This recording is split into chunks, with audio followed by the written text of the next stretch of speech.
First off, a lot of Japanese culture was secretly created by the lost tribe of Christ who migrated across the Silk Road to Japan as early as over 2,000 years ago. This tribe of Christ includes Jesus Christ, Lord Krishna, Muhammad of the tribe of Quraysh, and Cyrus or Quraysh the Great. In Japan, this lost tribe of Christ became the Yata-garasu, or Great Crow Secret Society. So it's very important to understand that the ancient Japanese script is identical to Hebrew. See? Look at it right there. It's also important to know that the Japanese carried the Ark of the Covenant just the same as the ancient Akan in West Africa. See? Here we go. Right there. When we begin to look at Yasuk name, we can begin to take different roots in Hebrew. Yasuk, this is clearly going to be Isaac or Isaac. Isaac is going to be the son of Abraham, the second-born son of Abraham, out of whom Jacob and Esau began to spring, making the Japanese the direct descendants of Abraham, which is going to correlate to their oral tradition of their forefather being Terah. Terah is the father of Abraham. The Japanese, some of them was called the Anu, Ainu. This is going to go back to Anu, the Mesopotamian sky deity. When we begin to look at another branch of what the Japanese are called, they are the Edo of Japan. And we know that Edo comes out of Edom, and out of Edom is Esau. This is going to be the route of Sair or Shir, meaning hairy, which is why these Edo of Japan look like this. They are Afro-Arabic people. Now, when we begin to look at the root of Isuk, or his name Yasuke, the root of this is going to be Yasha. Yasha is the same root of Yeshu, Jesus' name. It means salvation or to deliver. When we begin to take into consideration what this gentleman began to say about Cyrus, this will begin to lead us to the Persian captivity of 539 BC. When Cyrus the Great begins to redeem the Israelites from Babylonian captivity, which took place in 586 BC, allowing them back into the land to rebuild the temple. These Israelites would have dwelled in Iran, Persia, the Indian subcontinent. And we know that India is in Asia, leading them to also be in Japan, China, South Korea, North Korea, the Philippines, Vietnam, so on and so forth. So when we begin to specifically look at the Persian captivity, there you will begin to have the tribe of Judah, Benjamin, Levi, and Simeon. When we continue to take a gander into these people groups, we still see them in West Africa as the Edo, as the Idoma, Idoma, as the Igala, Igala. When these people began to sail into the Americas, they became the Choctaw and the Chickasaw, red people, due to Edom's name being the same root of Adam, which is going to be red and ruddy.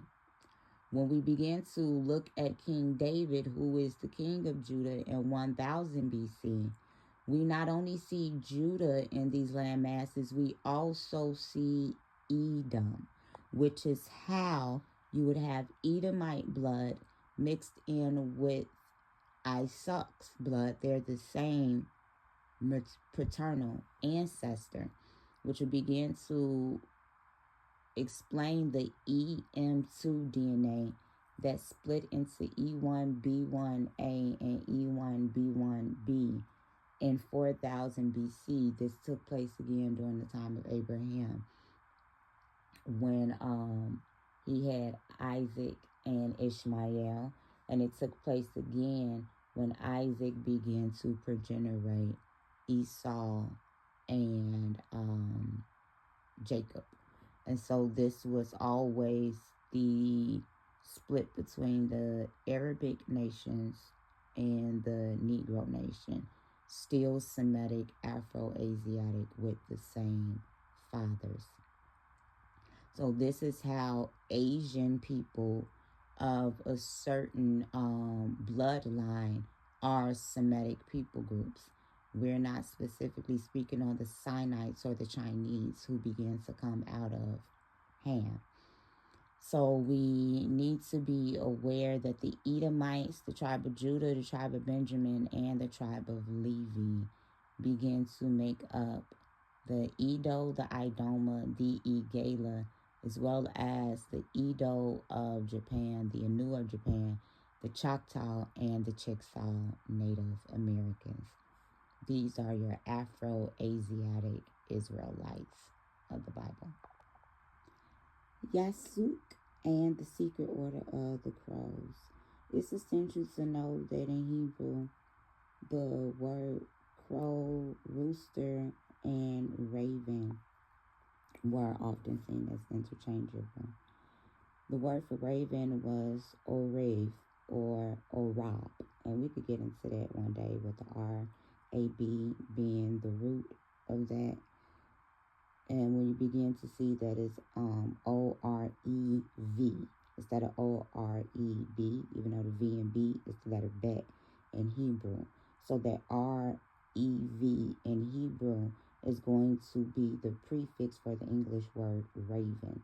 The word cry in Hebrew is kara, K-A-R-A, but the plural form of that word is going to be Yakro, Y-I-C-R-O-W.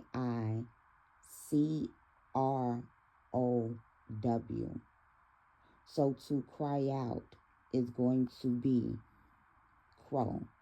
We also begin to see in the book of Psalms and the book of Luke where the Most High and Yeshua are beginning to liken the crows as those who have no shelter, no home, yet they are fed and supplied for by the Most High. When we begin to look into hoodoo and Celtic religions, people often say if you cry to the crows, they will hear you. If you feed a crow, you will have a protector for life. When we begin to look at this is lined up with Near Eastern construct. Now, the crow is often attached to Apollo.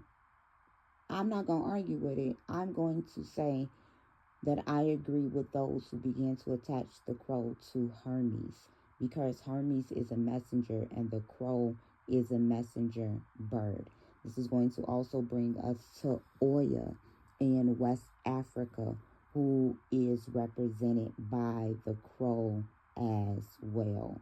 Hermes is what Yeshua was referring to when he said that he would be lifted up on the rod as the serpent in the wilderness. He was the messenger or the mediator, taking us to the rooster of Papa Legba, who is seen as the mediator or the go-between mankind and the other gods, as well as the road opener.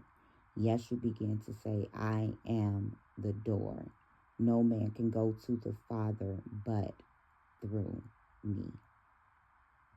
There's more than meets the eye.